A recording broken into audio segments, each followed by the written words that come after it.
hearing, lumabaho na yung ingay. Hindi lumabango pa sa Nabubuhol na si Senator Alan sa sarili niya mga salita. Senator Marcos, Dapat naman mabango pa siya Senator Cayetano, sandali lang po. Dapat tiyakin mo muna sa ulo Hindi, mo. tiyak na tiyak ako. Tiyak ko yung ninakaw ng Marcos sa Pilipinas. Tiyak na tiyak ko yun. Hold on.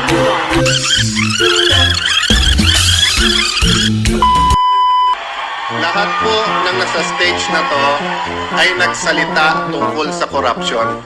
Pero nung tinignan ko po sila, so far po si Senator Trillanes, Senator Hunasan at ang inyong lingkod lang ang nagtaya ng buhay namin laban sa corruption. Anong garantiya nyo na si Alan Cayetano ay lalaban sa corruption? Bukod sa walang may hawak sa amin sa liig, walang malaking negosyante na pumapondo sa aming kampanya, sabihin nyo anong issue ng corruption sa ating bansa at wala doon si Alan Cayetano. EDSA 1, EDSA 2, kay Binay, kay Arroyo, sa SSS fertilizer scam, lahat po doon, nandun po kami at lumaban. Meron po tayong kasama dito na pag yung ibang hearings nawawalhawak sa amin sa liig, Walang malaking negosyante na pumapunta sa aming kampanya. EDSA 1, EDSA 2, kay Arroyo, sa SSS, Na pag yung ibang hearings nawawala kasi mga kaibigan ang nandun. Pag Coco Levy nawawala. Pero nagulat po ako mga kababayan.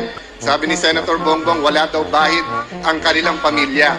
$10 billion ang nanakaw nung panahon nila. 450 billion pesos. Nung isang linggo lang po, nagulat ako, 205 million po niligay sa Napoles na mga NGO. Pork barrel po yun ng hindi ng tatay niya pero siya. Kung yun po ay hindi pa bahid politika, hintayin nyo maging vice president siya. Baka $100 billion na ang mawala sa atin.